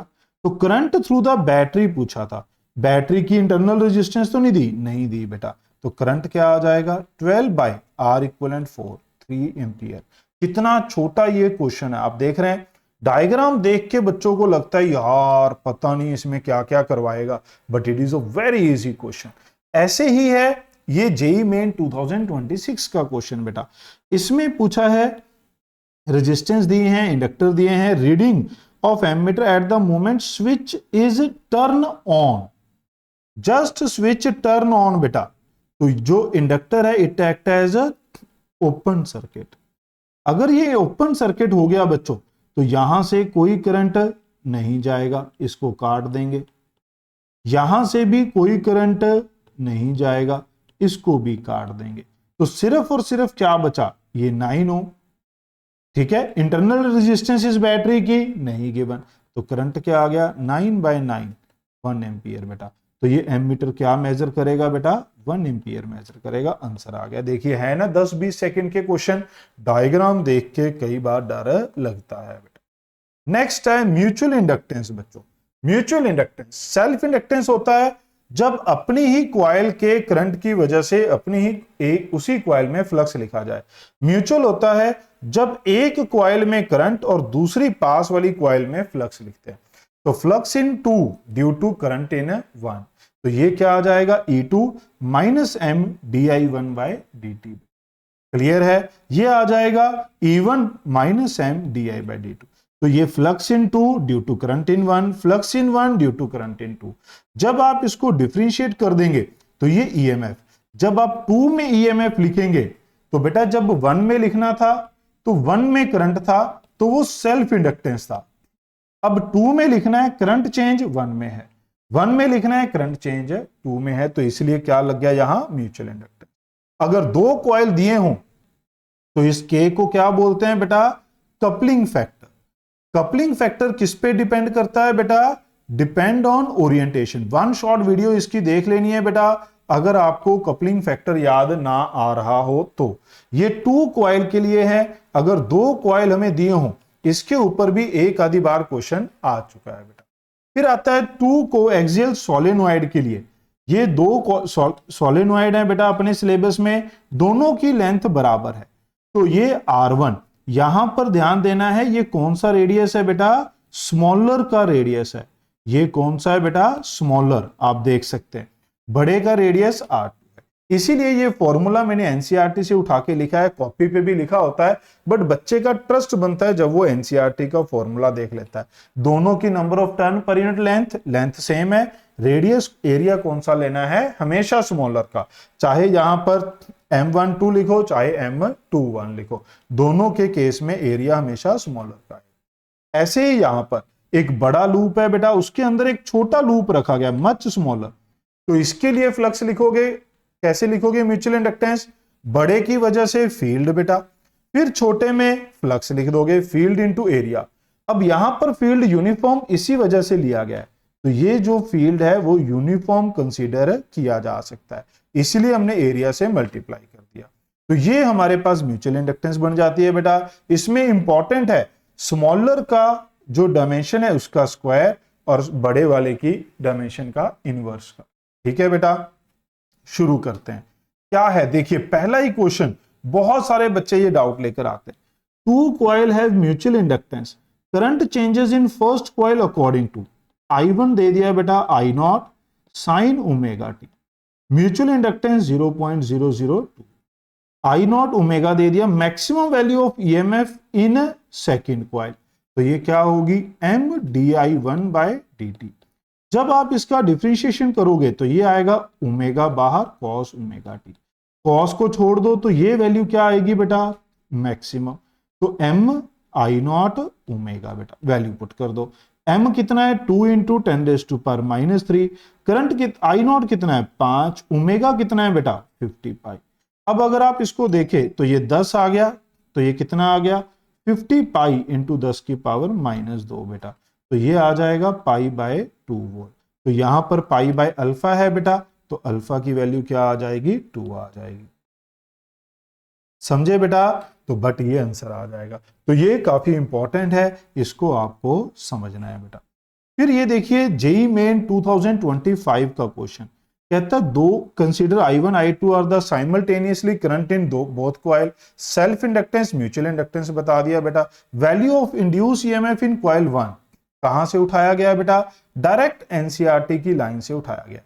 इंड्यूस ईएमएफ इन कॉइल 1 वो पहली कॉइल की सेल्फ इंडक्टेंस पे डिपेंड करेगा बेटा, 1 है ये भी 1 है तो सेल्फ इंडक्टेंस आएगा, ये 1 है ये 2 है तो यहां म्यूचुअल इंडक्टेंस आ जाएगा। इससे कोई फर्क नहीं पड़ता M21 लिखो या M12 लिखो बेटा, क्लियर है। तो डायरेक्ट एनसीईआरटी की लाइन से उठाकर क्वेश्चन बनाया गया है बेटा, कौन सी ऑप्शन आ जाएगी, b option will be the right answer.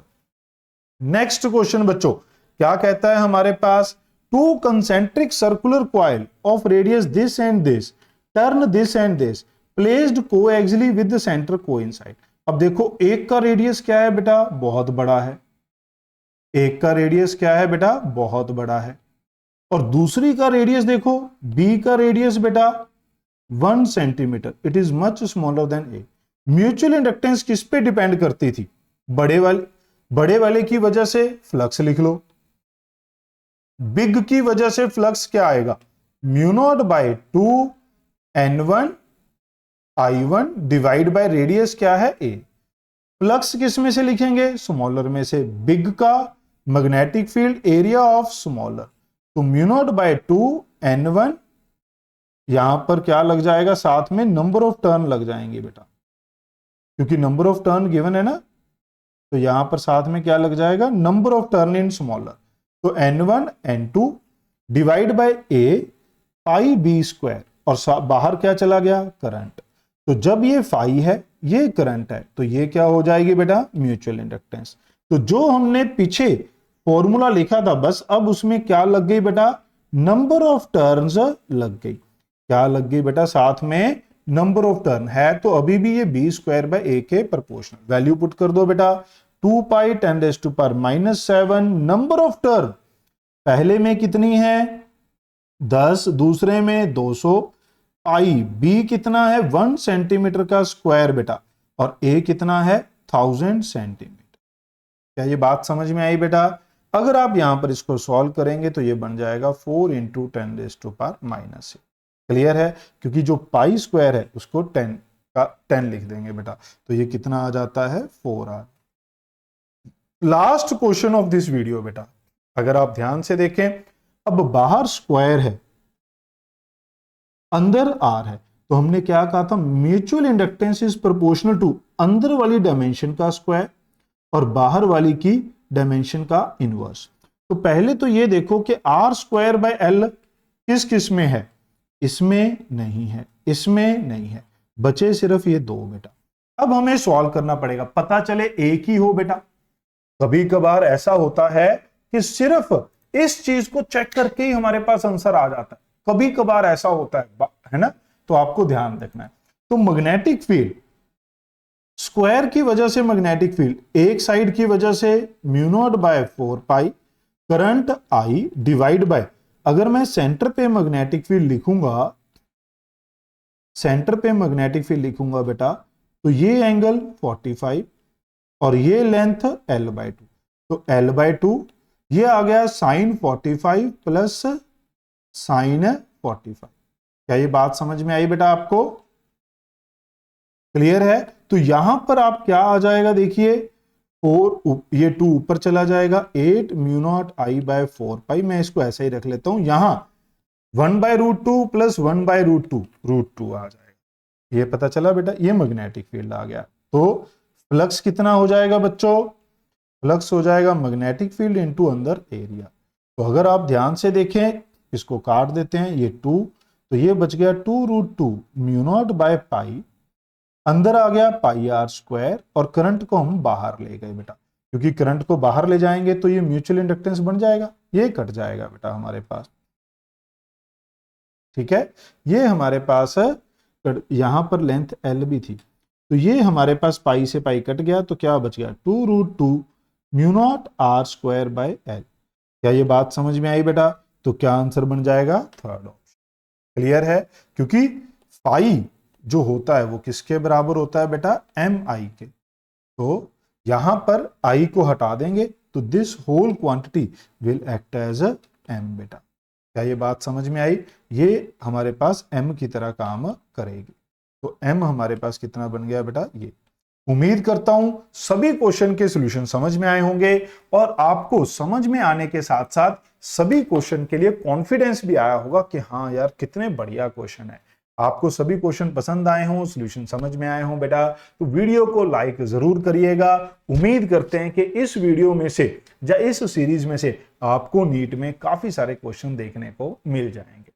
आज की वीडियो के लिए इतना ही है, जल्द मिलेंगे नेक्स्ट वीडियो में। Thanks for watching. Remember to like, comment and share बच्चों। Remember to like. Thank you बच्चों, बाय बाय।